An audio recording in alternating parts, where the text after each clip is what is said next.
Welcome to Hope and Healing, a roundtable of cancer survivors. We have five incredible stories we're going to hear from tonight. And to start us out here, I would love for Marguerite to tell us a little bit about what For All Who Fight is, what they do, and why we're kind of all gathered here in this virtual roundtable tonight. Thanks, Jenna. I will try to match your enthusiasm as I go through this. But For All Who Fight started back in 2018 when I was diagnosed with ovarian cancer in August. And then in November of 2018 as well, my older sister, Michaela, who is on this roundtable too, and I had planned to run the New York City Marathon together. But my diagnosis that August obviously changed those plans. So I was unable to run it, but Michaela ran it in my honor and ended up raising money for ovarian cancer research, which was so amazing. And then a few short months later after that, Michaela was actually diagnosed with breast cancer in May of 2019, which she'll talk more about later.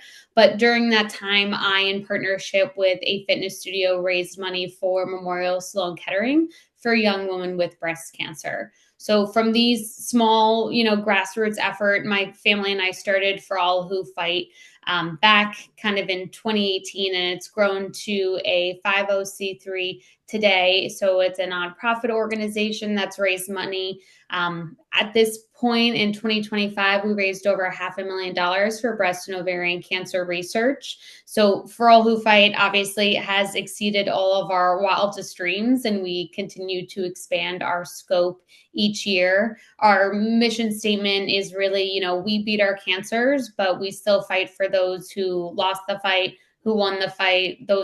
Those who are still fighting and those who are unaware of the fight that lies ahead. So we are very grateful to be able to do a roundtable like this and really bring together different people who have had different cancer diagnoses and just be able to share our stories. Lovely. It's always good to get a little background about why we're all here Mhm.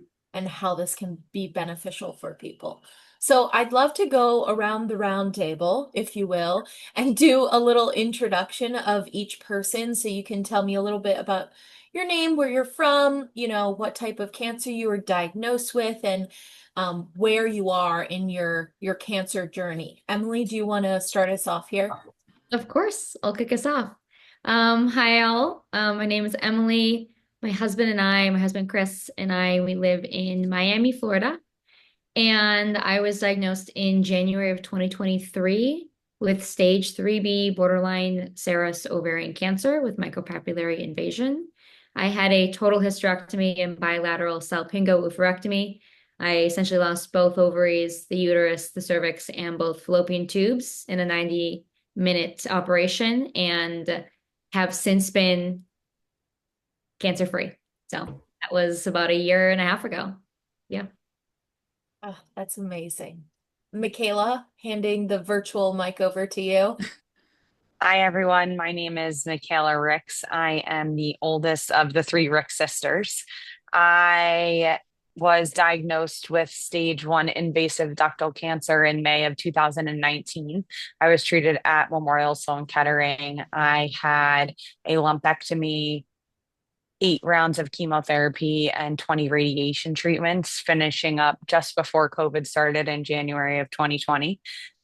And my husband and I are based in New York and Miami as well. His name is also Chris. So another thing we have in common, Emily. And I actually was at MSK today having my every 6 month checkup. But at this point, I am cancer free, 5 years cancer free this January. And just go in for annual scans and checkups with the doctor. Heck yes. Okay. The next Rick's sister, please. Great. So like I already said, my name is Marguerite. I am the middle Rick sister. I am currently based in Connecticut, but you'll hear that a lot of us have a link to Long Island. I was diagnosed in August of 2018 with stage 1C3 ovarian cancer. So that little caveat is basically I had a mass and the mass burst, and they were nervous about any spreading of it.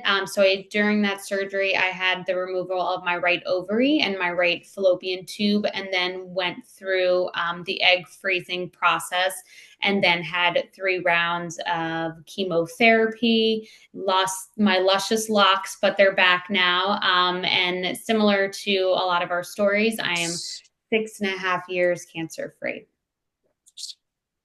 Amazing. Lauren? Thanks, Jenna. So I'm Lauren McBride. I was diagnosed with Hodgkin's lymphoma in 2017. I was 23 years old. It was stage 1A, which means I was asymptomatic. So that definitely came as a shock because it was a random finding from my doctors. I did 8 rounds of chemo and finished in July of 2017. So I am 8 years cancer free and considered cured at this point, which is a huge victory. And I'm from and I live back on Long Island with my husband and my 2 kids. Yes, that's amazing. Oh my gosh. And something that I feel like not enough people get to say that they are cancer-free and medically, cleared and cured. So Yep. that's amazing. Thank you. Harry, you want to finish us out? Yes, thank you. My name is Carrie McCarraher. I'm also from Garden City on Long Island, and I currently live in Manhattan. If you couldn't hear the honking, you probably will throughout this whole thing. I try to mute myself when it's happening. So about 2 months after Lauren, I was diagnosed with Hodgkin's lymphoma. It was June of 2017, so I had just finished my freshman year at Villanova, and I noticed like a lump on my neck, so I went to the doctor, and it was stage 3, so I had to go through 12 rounds of chemotherapy, which was about 6 months. So I had to take a semester off of school, the fall semester, but I'm proud to say I was able to go back for the spring semester, and I am now 7.5 years cancer free, and similarly, I am cured. So very exciting. Oh, that's amazing. Thank you, everyone, for sharing your stories. I know this is a vulnerable topic, but I think the way we kind of break out of that vulnerability is to share our stories and what has happened to everyone to inspire and educate people that might be going through this. So, our first question tonight, this is really a two-parter kind of question, but what was the hardest part about your diagnosis or treatment? And the second part of the question is, how did you cope? Was it therapy, support groups, meditations? What were the tools that really helped you get through this diagnosis? Sure, I'll go. Um, so for me, I think the hardest part of my diagnosis, as I mentioned before, was that it was a random finding. So when my doctor called me and said that she suspected I might have cancer and had to take the additional steps, it was out of left field. I was driving in my car over the George Washington Bridge, so that was not fun. And, I had to pull over and then turn around and went home to my parents and cried. So that was probably the hardest part. And then just in treatment, I mean, anyone who's been through any sort of treatment, whether it's chemo or radiation or any types of surgeries, can, attest to the fact that you just feel so sick. You don't know what's going on with your body. You don't know if it's working until, you get a scan a couple, you know, chemos later to see if it's working. There's a lot of unknowns with cancer. You don't know if it's spreading, right? Every weird symptom you get, you don't know if it's because of the chemo or because of the cancer. So that was hard to cope with. And for me, um, I did a lot of acupuncture, which helped manage the anxiety part of it. I think that actually was the only reason why I stayed sane was because of the acupuncture. And I also did therapy as well because I just couldn't believe that it even happened to me, right? And then my family was a huge support system. Therapy is amazing. No, It it is. really is. Yeah. Yeah. I did as well. And I found that just talking about it, from day one, I told everyone in my community, my circle of friends, my partner, Chris, um, I was an open book. I was happy to answer any questions that anyone had. I didn't want anyone to feel like they didn't know what was going on with me or didn't understand. And that really helped. It was very cathartic for me to kind of share my story as it was happening, because that, again, like kind of helped me release some of that anxiety and some of that fear that I had, because I was able to like talk through it and help even my own friends like understand what was happening. And that was just a really, really big, powerful thing for me to do. And as far as what was the hardest part about the diagnosis was just the lack of information and the lack of research. I think in general, right, women's cancers, there's just a lot of funding and research that is not there right now, and particularly with gynecologic cancers and particularly with ovarian, right? And there's so many different subtypes of ovarian cancer, and I had a tumor that was just unfortunately really rare. And because of that rarity, I was originally misdiagnosed with a different subtype of ovarian cancer, low-grade serous ovarian cancer, and was sent down this path of a treatment plan.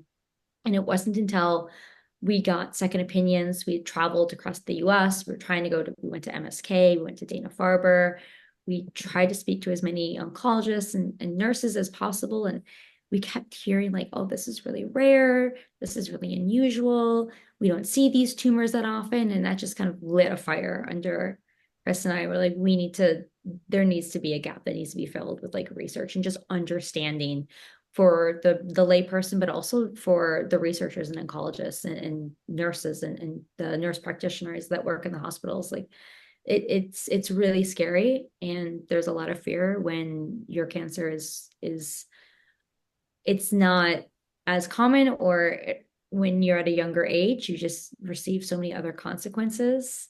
And you have other like with early onset menopause or infertility, all these things that happen that are in addition to the cancer diagnosis that can be just as scary, that you have to also navigate kind of in parallel to that. So it's overwhelming, you know.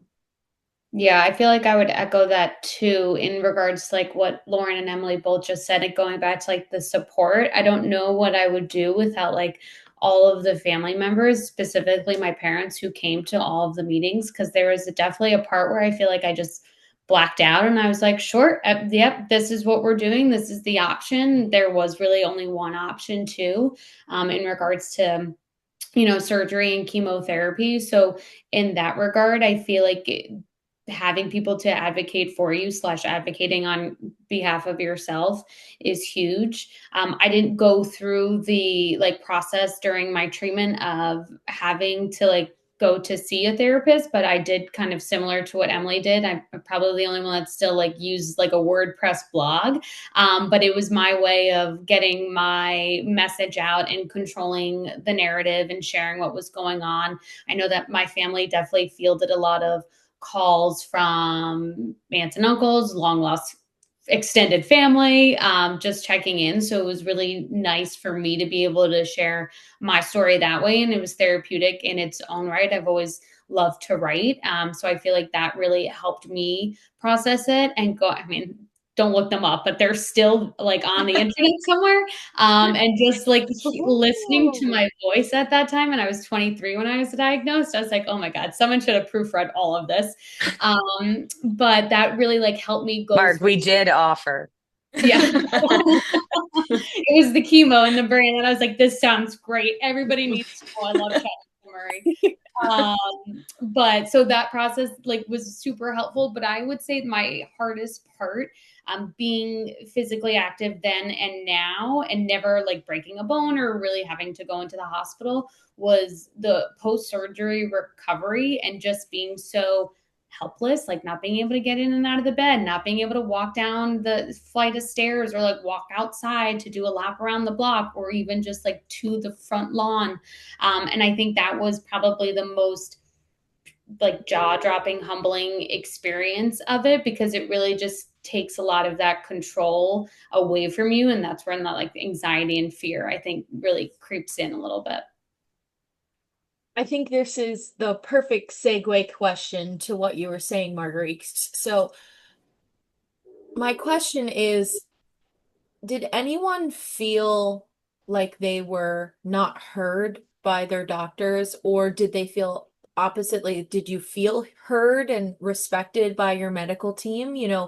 What what would you want doctors and nurses to better understand about patient care? If you could hit the rewind button and kind of tell them, pre-diagnosis, what you need, what would you say to them? I can hop in here. When I was diagnosed, I was very fortunate to have gone through the process of figuring out the doctors in the hospital from everything that Marguerite went through just, a few short months prior.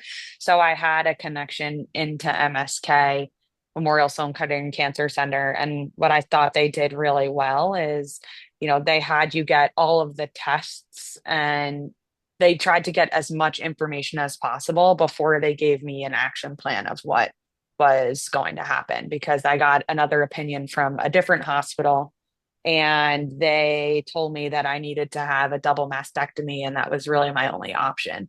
And hearing that news, I remember sitting there with my mom and just walking out completely stunned and not really knowing any information. It was kind of like, this is what we recommend. This is what we see most in people that are your age. And I left that meeting with my mom, and we looked at each other thinking, this can't be the only option that we are faced with, and had a completely different experience when I got to MSK.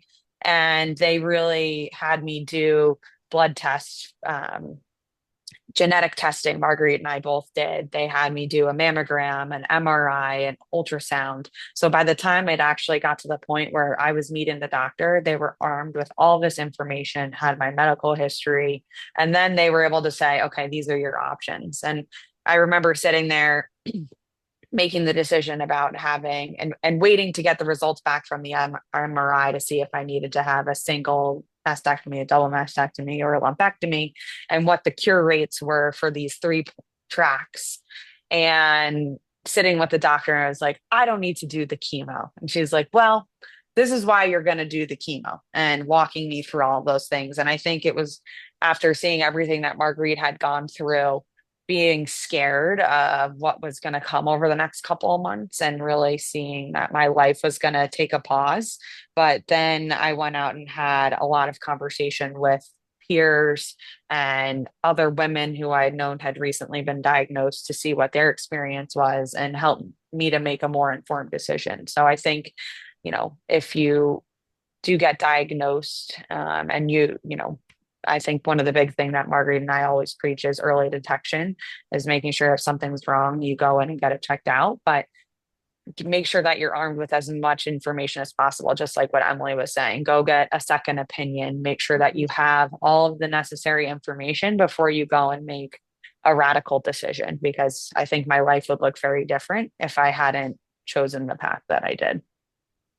I Yeah, love I think I even had armed like, with information. I love yeah, that I quote. think I went with my doctor. I was like, these are the three drugs you're telling me to take for chemotherapy. Like, I want to write up on each one. I was on the living room couch, like, this is what etoposide does. These are all the side effects. And that can make you a little crazy too, because then you go down a rabbit hole of like, all of this is going to happen to me. And it all sometimes does or doesn't. But I think, to just echo what Michaela was saying, there is a portion of it that I think is, the medical fit, having those second and third opinions, but you also want to have like that personality fit too. I really do believe that, because you're, at least for my doctor, you're going to see them after too, right? You don't just like have the therapy, go through the chemotherapy and do your treatment, and then you never see them again. Like, there's those constant checkups. And I was at NYU Langone on Long Island and got the second opinion for MSK. And they're like, the Dr. Chalice, who is my oncologist, is like the gold standard. You won't be disappointed in, nor was I. And she's amazing. But I also feel like she worked great with me. Who knows if a different patient would have a different experience too. So I think that is super helpful, just because there is a lot of aftercare stuff too. So you want to make sure that you have that support, because it's not just 3-6 months of your life. You're going to go to appointments for 5+ years. So I think that longevity and continuity is also important. Super. It's I twofold, right? It's like, are you being heard by your doctor, and are they sharing as much information as possible for you as well? Like, are you armed with what you need to make the best decision? And I think that's a big piece of it too. Like, it's so overwhelming, and you miss 90% of what they're telling you, and they have to just tell you over and over again, right? In order for it to like actually kind of get concrete. And there's so many different alternatives. There's complementary medicine. There's other avenues of how to cope with different treatment side effects, and how to cope with like long-term side effects, right? That I don't think are shared enough. And I think that's a big piece of it too. I definitely agree. I was very fortunate with my doctor. I had and have a great relationship with her. Luckily, I don't have to see her as often. I said to her, I was like, I hope I never see you again, but this was a great experience with you. But it really does make a difference, because when you're in treatment every 2 weeks, you're seeing her. I remember I was sick before one of my treatments, and it was like a holiday weekend. And I was like, can I even go to treatment? I don't know. My mom called her. My mom was like, she's probably not going to respond. Like, it's a holiday weekend. And within 24 hours, I think it was even that night, she was calling me back, like with the instructions of what to do. And you have to have that level of trust, I think, with your doctor. And right off the bat, when I went into my first appointment, the confidence that she had made me so comfortable with the plan, because like, yes, I was fortunate enough to meet Lauren at this time as well. She was going through a similar thing, but it's such a foreign topic that I'm like, I don't know what the right plan is, but she had the plan right away. And just the environment that you're in, like, I can't speak highly enough about MSK personally, from the guy at the front door who's valeting your car to everybody that's in the building. Everyone's happy, and it's not a great place to be. You don't want to be there, but the people there make it the best it can be, which I think is important, because you're spending a lot of time there when you're going through treatment, and even after treatment. I was going back every 3 months for the first 2 years, and then every 6 months, and it is really time consuming. So it definitely is important to be comfortable with who your doctor is. That way you like don't have to look back on any of that. I think the one thing too is the doctors were amazing, but I think the nurses and the rest of the staff, to what you were saying, Carrie, like Mhm. they are such a part of the entire treatment process. Yeah. Obviously, you're seeing the doctor for them to tell you what you're going to be going through. This is the medicine that we're going to be giving you. This is the plan.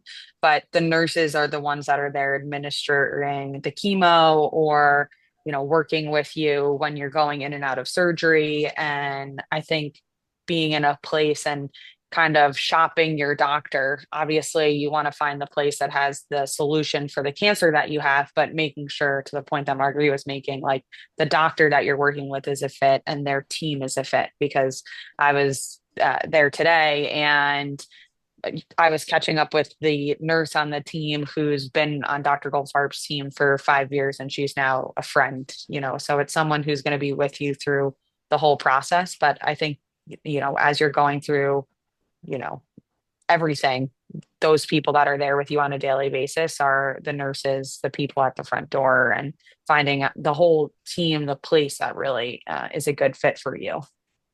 Yeah. Mick, I'm glad you said that, because I know like during our chemo treatments, there was like hiccups, right? And like you don't just go to chemo and you're like, oh, I'm just going to sit for 8 hours and it's going to be great. Like things could go wrong or could happen. And it's really those chemo nurses who have the skills, but also like the grace to help you keep it all together. And I do think those are definitely like the unsung heroes. But you're sometimes with them for your entire day, and they have a smile on their face when you get there and when you leave, which is really on some of those tough days what you need to see. Yeah, I completely agree with that, Marguerite. When I walked into my sixth round, that was actually supposed to be my last round. So I walked in so excited. At that point, I was already cancer free, but we were doing one last round. And when my doctor sat down, he was said, "We're gonna have to do two more rounds after this." And I just like, lost it. And he basically, because I had some spots in my lungs that they didn't know what they were, because you can't really biopsy that area of your body. And he said, "We just want to be safe. We just want to make sure everything is gone." And he said it could have been a cold, it could have been cancer, we're unsure. And so I was very taken aback, like so excited to go in, and then felt like the wind was taken out of my sails. Um, and I can't speak highly enough, obviously, my doctor, but then also the nurses and even, you know, the this particular phlebotomist, Stanley, he was the only one that was ever able to get my veins. But even just, him, I'm with him for 2 minutes as he's putting a needle in and drawing blood, right? And he just also made the experience. Like I still remember him. Yeah. Yeah, you become best friends with the ones that can get your veins. Yes. Even today, I wish he could follow me around to doctors who have horrible veins now, but That's amazing. Um, so obviously we talked about the medical staff being a huge part of your healing journey, but what role did your support system have in your healing? Your friends, your family? Was there an online community? Marguerite, you talked about your blog, but what role did other people play in this journey? Personally, for me, my friends and family played a huge role in my cancer journey. My family, I remember my first chemo appointment, my doctor walked outside into the waiting area and then came back in and she's like, "Is that your sister out there with the 8 bags of stuff?" I was like, "Yeah, she didn't know what I would want during chemo." So she brought every single thing she could think of. And it made a difference because I didn't know what I would want. I didn't know how I would feel. And I still think there was one thing I was like, "Oh, can I have this?" And she's like, "Oh my God, how did I forget that?" But they came with everything. And the first appointment I went to, you're sitting there trying to take in all this information. And like somebody said earlier, you're not absorbing all of it. So again, my sister Casey, she was in the corner taking down like pages and pages of notes, which was great because you could always go back to that. And my mom, she was like booking all my appointments and everything. I was like, oh, I can't even be bothered with that after chemo. And it was great because everyone was there. I think no, so this was pre-COVID time. So I probably averaged during the summer like 6 guests with me per chemo treatment. People were like, "Oh, can I come?" Like, it'll make the time go by. I'm like, "Yep, sure, if they let you in." And it really did. It makes such a difference because you're sitting there for hours and you have no idea how long it's going to take. You have no idea how long it'll take to get in.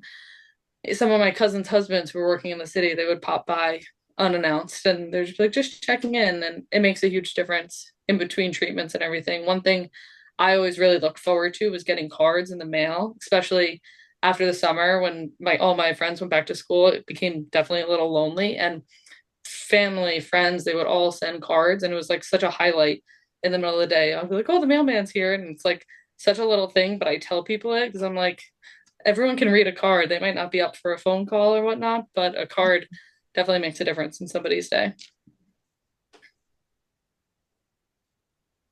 I feel like I've never felt more loved in my life, which is like, I think a really positive comment, although it came from a very sad instance. But I totally agree with you with the cards things. And it was like a care package. I'd be like, I don't need another blanket, but like throw it Yeah, on there. so And many then, care packages. yeah, exactly. I think, honestly, I think I got one from you, Carrie, and your family. Probably. They're fun, you Yeah. know? Yeah, no, they were so good. But I think like I could speak about, the family, the friends. Obviously, I had Michaela and our younger sister Morgan to support throughout it all too. But then I'm just gonna go back to Carrie for a second, and I feel like my timeline was fortunate too because I had known people before me who were sick as well. And unfortunately, I feel like that's actually the case for probably a lot of us, right? We all have probably less than 1 degree now of separation from someone who's been diagnosed with cancer. And I think between myself, Michaela, my mom, my dad, like we all kind of reached out to people who had been through something similar to hear their stories and get feedback from them. And I feel like what I always say is everybody's story is different, obviously, but if you can find some solace and like understanding and connection with somebody else's story, which is why we're doing what we're doing right now. But that really helped me. Like Carrie and I had totally different cancers, but her family had been and was going through something similar to what my family was going through. So they knew that I needed Carrie's cousin gave me like 5,000 books. So it was like those moments where you don't necessarily know what the person needs, but you're going to give because you know that they like have this obviously hole that needs to be filled. And I think that when it comes to support systems, you want to make sure that you have a strong one because you never know what is coming your way. And I'm going to like echo our mom and be like, it always takes a village, and definitely fighting cancer does. And I think that I can speak on Michaela, and I know that we had that really strong support system that was there. Yeah, and My I go ahead, you go. I'd say my husband and my mom like really jumped up. I mean, my husband obviously was my number one caretaker, especially right after surgery. I mean, recovering from a total hysterectomy, like totally removed like the autonomy of my body. Like I couldn't get out of bed myself. I couldn't shower myself. I couldn't walk more than 10 steps at a time. Like I was starting from zero. And my mom came in. We have a guest house in the back. A very Miami thing, the guest house in the back. Um, Michaela, the casita. And Yeah. so she came down for 3 months and just lived there and did the laundry, the cooking, the cleaning, the errands, the grocery shopping, like all the stuff that you don't think about, right? Or maybe you do, but like stuff that you need, right? But you're not gonna do yourself. You can't do it. You physically can't do it. And that helped really clear space for my husband and I, for me to physically recover, for me to like mentally and emotionally process it, for my husband to while I was processing it and physically recovering, he was making all the phone calls and setting the appointments for the second opinions and the third opinions. And he was the one having the hard conversations with the oncologists and with the financial departments at all the hospitals, and, going back and forth through the appointments and the note taking and the reviewing the notes. And so it, that really opened up space for me to just kind of be in that moment and heal physically and only think about what the next step was for myself and not have to worry about anything to do logistically with the hospitals or anything logistically to do with the house. That was the biggest thing for me. Yeah, I mean, my biggest support system also was my family. My mom and one of my sisters at me with every single appointment, taking notes, scheduling all the appointments, everything. And then I had my aunt that would cook dinner every night after chemo. And then I had my other sister who didn't live locally, and she was handling all the insurance, anything financial, like she just handled it all, right? So it really is amazing how much your family steps up and steps in when you need them. And they're the most important people in my life.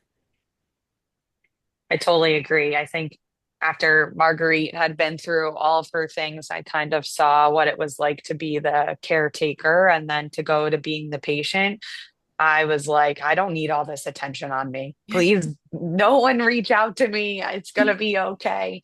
But to what Margaret was saying, it really does take a village. My mom was at every appointment with me. My dad came to some of the initial appointments, and my sisters and a lot of my really close friends and my then boyfriend, now husband, came to all the appointments. And my husband, or now husband, but boyfriend at the time, was working, and he was like, I can come to everything or I could come to nothing. You tell me what you need and I'll do what you want me to do, and not just show up there just to be there, but like, do you need me to be there? If you do, then I'll be there, but if not, like, I'll make dinner for you that later that night, or we would go and watch a movie or do something like that. So he was there for me in a way to kind of make me feel a little bit more normal than oh, you're going through this hard thing. It was like, okay, well, you're not going to feel good for the next couple days, but when you're starting to feel better, like, let's make a plan to do something, even if it's just the two of us going for a walk or doing something outside when the weather was nice. So it's finding those people who are going to support you in the way that you need to be supported, because the way that I went through this is different than Marguerite, which is different than Emily and Lauren and Carrie. So everyone had different things or stresses and stuff going on at that point of life that you go through. And it's finding those people that support you in the way that you need at that time. So I think that was something that was really important. Emily, you spoke about how you kind of were starting over with your body after your surgery. How has your relationship with your body changed? I'd love to hear, from you, Emily, but to everyone, because I'm sure chemo, radiation, surgery, it does a toll on your body. It is a It is not a linear relationship, I'll tell you that. Um, it was really tough recovering physically because I was really fit before. I was a runner, I was a lifter, I was very independent and like could do um and also very athletic, and to not be able to do anything was really, really hard. And I struggle with that mentally and emotionally, and to rely on others just to do really, really simple tasks. Because in that moment, it felt very insurmountable. It felt like, oh, I will never be able to, run again. And I knew in my head when I thought this, like I knew that that wasn't based in reality, and I knew that that wasn't realistic. But it still like was, it's a thought, right? It's an invasive thought that you have, or I'm never gonna be able to like lift more than 10 pounds, or like I just don't know how like this is gonna be like feasible in the future. And I'm proud of myself. I feel very strong in my body now. I struggle mentally right now. I'm in menopause, and I've been in menopause for a year and a half, and that has led to a myriad of other symptoms, particularly like weight gain and muscle loss and bone density loss. So I have osteopenia now. So there's a reckoning that I've had to have with this new body of mine. And seeing the scars every day as like a reminder essentially. But it's something that I have to also remind myself, like I'm also so strong, and I'm proud of myself from going from not being able to get out of bed myself to now I can deadlift a lot. I don't know, a lot. Okay, it's enough. And and and I did that in the year and a half since. And so those days where I feel really strong and good, and then there's days where I have a really tough day with menopausal symptoms, and I'm like, this sucks, and I don't deserve this.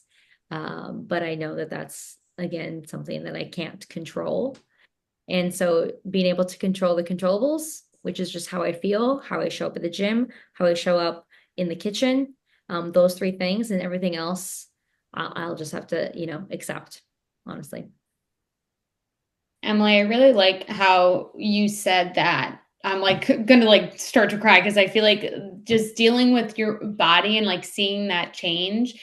I really liked how you said it was like a reckoning, because I think that for me, very similar, like beforehand and then after, it was like I had to like be showered. They sent me home with basically like saran wrap around my stomach, and I was so worried to take it off. Probably like should have taken it off earlier than I did, but I really felt like all my organs were gonna spill out post surgery if I like took off my protective blanket. I still have a scar from where I had my port, and people are like, "Oh, like what happened here?" And they don't know I'm going to say, "Oh, I had a port because I had chemotherapy." And then they're like, "Okay, that's not what I was expecting." I have like skin discoloration from one of the chemo drugs and everything. I had like cankles at one point, and that was just sent me over the edge post surgery because I could not walk. But a lot of those things, I feel like it's still hard to this day to come to terms with when you're like getting out of the shower and you're like, why is this all dark and like splotchy? It wasn't like that 5 years ago. I actually recently got a tattoo of my diagnosis date, which I showed to my mom, who was then, hysterical, because that had a very different meaning to her than it did to me. And I like to think now I'm mentally and physically stronger because of the time, effort, and energy I've put into like the recovery. And because that whole experience changed my life, but it's like a reminder every day that like we did go through some really hard shit, excuse my language. But I feel like I still need that reminder of like things can get tough and like you can get through it because you've gone through something so difficult, and it's not easy every day to remember that. Exactly. I think one thing I still deal with a lot today is anytime there's something like weird, some weird symptom going on in my body, I'm like scared to death that it's, Mhm. cancer again. And meanwhile, it's just like drink some water, you have a headache, right? So that and even for a while too, like right after I was done with chemo and I was having scans every 6 months, every couple of days leading up to the scans, I started to have my chemo symptoms. And I mean, it was my brain doing it to me, but I would be like in bed feeling sick as if I was going through chemo and there was just it was irrational. It was my brain doing it. Mhm. So learning how to cope with that, was definitely hard, but again, through like talk therapy and acupuncture and stuff, I'm feeling much stronger. And then something that was scary for me too was I wasn't sure I was going to be able to have kids. I'm very thankful that I have two healthy kids now. But that wasn't a promise that I was given. So I thank my body for being able to do that. Um, so I'm thankful for everything I have now. I think that is the perfect segue into one of our last questions here. You talk about being thankful of your body and what it's been through. What is something that you've done since recovery that you're really proud of? I told Jenna she had to put this question on because I selfishly wanted to answer it because it's literally like my go-to interview answer for a question, or if anybody asks, I feel like it's in all of the speeches that we give. So I'll keep mine short and sweet. But when I was diagnosed in 2018, Mikhail and I were training for the New York City Marathon. She ran it, I did not. So as a nice homage, if you will, and I will never do it again, in 2023, I ended up running the New York City Marathon. So it was like really 5 years later, full circle. And I like to loving your body. Like I never thought that I would be able to do that again. And the fact that I was able to was such a blessing. And then I so glad I didn't run with Mikhail because she would have kicked my butt and we were so competitive. She still beat me. But it was nice to like then have her at the end of it and be someone who was there cheering me on as again that like full circle moment. That's amazing.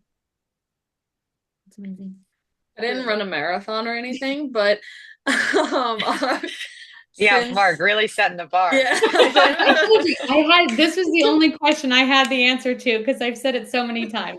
Maybe I will run one, but I don't know. Yeah. Um, for me, it was a big accomplishment to graduate from college on time because I did have to take a semester off, and I was able to take on like two online classes while I was home getting treatment, which was great. And I'm so thankful that my advisor talked to me about that because there was some downtime in between treatments. There wasn't too much of it when I was feeling great, but I was able to get through some classes. And even though I did graduate in 2020, so it wasn't like a true graduation, it was nice to graduate with my class, with my friends, and to get back on track. So that was a big goal for me that I was proud of. I think a big one for me was getting to the point of being able to talk about it without like basically bursting out in tears all the time. And I got really involved in for Survival, which is MSK's big fundraiser. Um, and I spoke, a big accomplishment for me is I spoke in Times Square in front of thousands of people about my cancer journey and about how amazing MSK was. And my team helped to raise over $100,000. So I'm very proud of that and just putting myself out there because not many people can say they've spoken in the middle of Times Square. So that was pretty cool. I love that. Um, I started a nonprofit around ovarian cancer, particularly rare types that affect her. So um, that's something that my husband and I do full time now, and it's something I'm really proud of. That Well, was going to be what I was going to say. Marguerite and Morgan and I started For All Who Fight, which is, why we are here having this conversation today, or one of the reasons. But I think it was kind of taking this bad thing that we had gone through and trying to make some good out of it. I think the one thing, especially for the five of us who are speaking on about our journeys today, there are I have to go back and get a refreshed percentage of how many people below the age of 40 get diagnosed with cancer.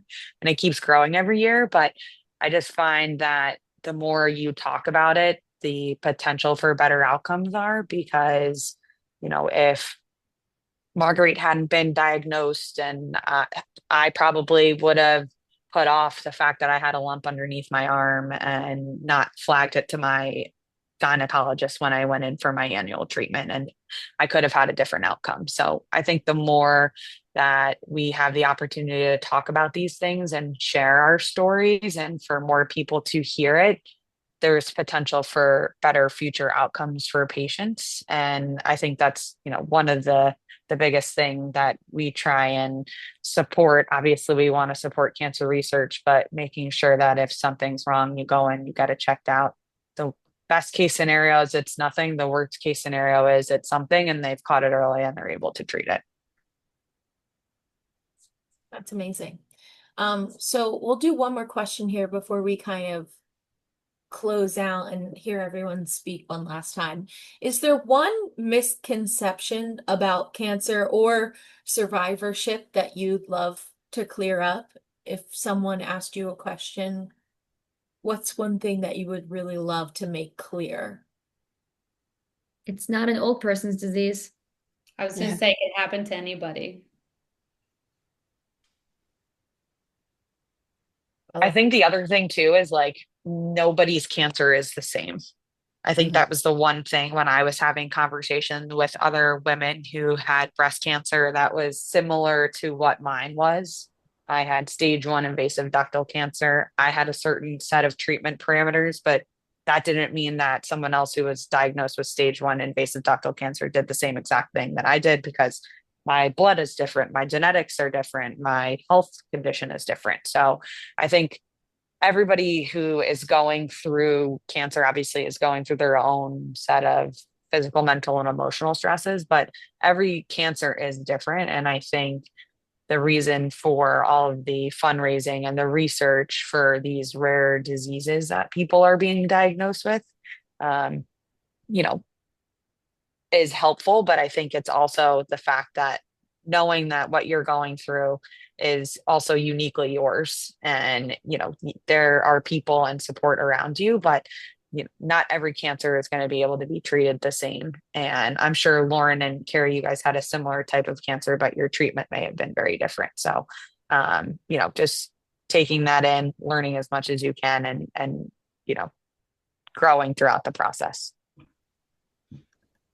Yeah, I was definitely fortunate to have Lauren as a source of information. She was about 3 months ahead of me on the diagnosis, but even though our paths were very similar, there were definitely quite a few differences, and everyone responds to things differently too. So some of the symptoms she was having, I might not have had, but it was nice to have the information of, oh, maybe that will happen to me, like to be prepared for it, to talk to people. And I've always been kind of an open book about my cancer journey, and people sometimes are caught off guard about how much I'm willing to talk about it, but I think it's nice for people to hear and to educate other people about it, because it doesn't have to be some like hush thing for me personally, because I'm fine to share it. And then people are amazed. They're like, I can't believe you went through that, but also, okay, this is like good to know. And it's the amount of people that have reached out to me since I've been sick about like, oh, I met this person, like, can you talk to them? And I'm like, of course, if they want to talk, I'm here. They don't have to talk to me if they don't want to, but unfortunately, I feel like I get a lot of those texts. That's amazing, though, that you are that resource for people. I think that's really important. So, our final question here, I would love to go around the round table one last time. So, the question is, if you could go back and speak to your pre-diagnosed self, what would you say?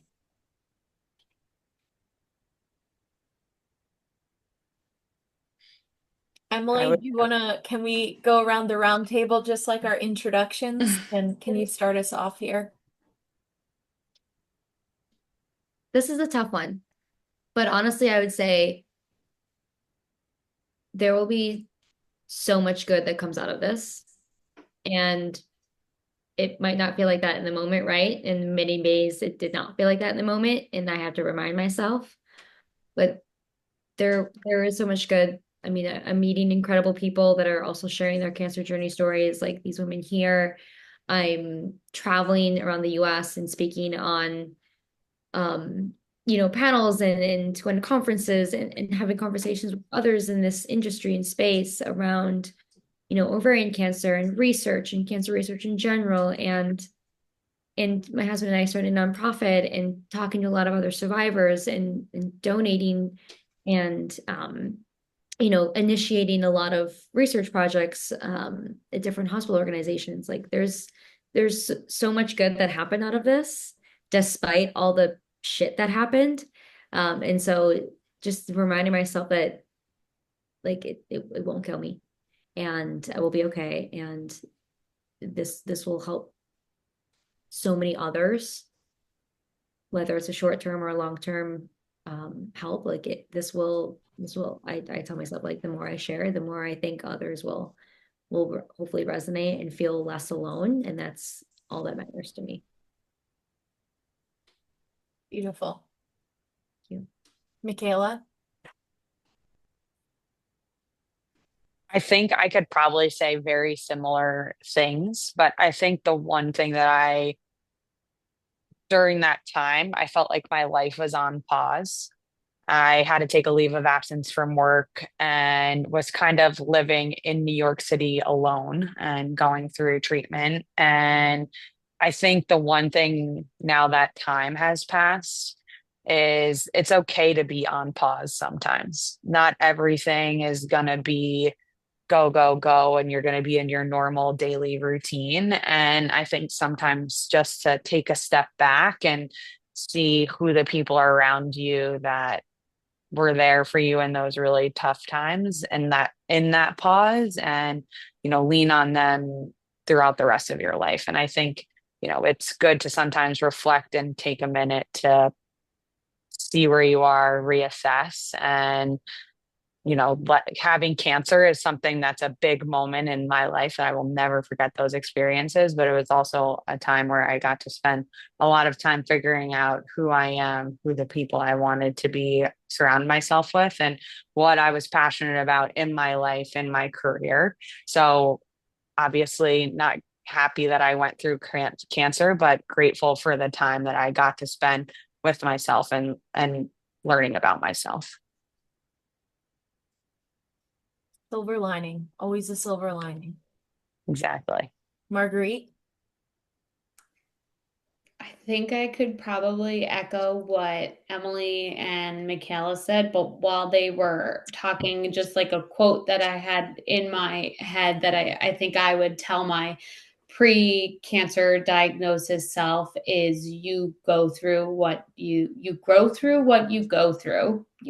I think that's it. You grow through what you go through. And I think that like Michaela just said, it was a pause, but it also allowed me to like reintroduce myself to myself and like learn who I was going to be and really form that person after the diagnosis. And I think that to Emily's point, it's that reminder that there is good that could come of it. And obviously, when you're in the thick of it, it's hard to see, but there is like I've been fortunate enough to see the light at the end of the tunnel, and there was that lack of fear, if you will, of like the worst case scenario. I never had to get to that point because I was so early in my diagnosis, but I think that from that, you really put life into perspective. And having my younger 23-year-old cancer diagnosis self know that it was going to be okay, I'd be curious maybe how my mental state would have been throughout the whole entire journey if I knew what could come of it and what good could come of it too. Truly is all about mindset. Yeah. Lauren? I would tell myself that you're about to join a club that you never want to join, and you don't want anyone else to join. And there's going to be hard days and days of uncertainty, but at the end of the day, it's going to be one of the most inspiring and supportive clubs that you ever unwillingly joined. Um, and I think Marguerite will know where this is from, but you're stronger than you think. Both Marguerite and I taught Pure Barre classes, and that's something we're constantly saying to our clients as we're pushing them to achieve more during class. But it's true, your body's stronger than you think. I love that. Carrie, finish us out here. Yeah, I agree with everything everyone has said. Something Michaela said kind of stuck with me, that you can take that pause while you're in treatment, and you really do. You do take a pause, and like she said, to tell yourself it is okay. Like in the moment, I was like, oh my God, I'm missing school and everything, but like it is okay. You'll have time. You can always go back and do anything you want. It gives you a good perspective. It's not a great way to get that perspective in life, but you do come out on the other side with a good perspective and an outlook from that experience that everyone else in the club also has, and you meet some cool people along the way. Thank you so much to each and every one of you for sharing your stories, your experiences, good and bad. I think this is really going to help people and be a resource for people moving forward. If anyone wanted to reach out to you to chat with you, to talk about your experiences or had questions, would anyone be open to that? Absolutely. Perfect. Yeah. I'm seeing, for those of you not watching, we're getting all head shakes here. So, if anyone wants to get in contact with For All Who Fight, we're on For All Who Fight, the website. We're also on Facebook and Instagram. Emily, I know you have a nonprofit as well. Do you want to tell us where people can get in touch and follow and all that good stuff? Yeah, of course. Nottheseovaries.org is our website. Our Instagram is nottheseovaries. You can also DM me. My Instagram is Emily Isabel, Isabelle. It's my personal Instagram. But either Not These Ovaries or Emily Isabel. Perfect. Does anyone have any closing remarks before we close the night out here? I will just say one thing because I have not talked enough within this hour, but I was saying before we got on, kind of how this conversation or idea had all started was Emily had reached out to see how Not These Ovaries could partner with For All Who Fight. And I got off that call feeling very rejuvenated with the conversation. And I feel like although 6.5 years has passed, not often do I get to talk about my process. But like Carrie said, like I have no shame and I love talking about it and finding people who are, in a space and in a time where they're open about it is amazing. And, as we were wrapping up and Jen asked the last question, I feel like I was like, I think we all need to take a deep breath because it's a very hard conversation to have. And we did go through a lot. And on behalf of myself and For All Who Fight, I just want to express my gratitude for everybody being willing to share. There's millions of people who are diagnosed with cancer and are not this comfortable and this open and transparent about their journey. And just knowing how many people, had asked questions coming into this and maybe had their questions answered or just learn more from this experience is just a really invaluable resource. So thank you so much for being willing to participate and take part in this. And there was highs and lows in this conversation where I brought tissues next to myself because I didn't know through how many tears were going to be shed, but it is really a really unique and powerful opportunity to get to do something like this. And I just want to extend my gratitude on behalf of, For All Who Fight and Jenna for putting this together too. There was a lot of work behind the scenes as well. So thank you all for participating. Thank Yes, you. Jenna, thank you for coordinating with all of our schedules. I know it's been many months that we were trying to do this, so thank you so much for your time. You did an excellent job. Yeah, and thank you to the whole Ricks family because, especially Marguerite and Michaela who went through it, but it was the whole family to have one person diagnosed and then a couple months later another person diagnosed. Thank you for making it positive and starting your foundation and letting us be a part of it as well. Thanks Now I'm for being here. Bye. Yeah.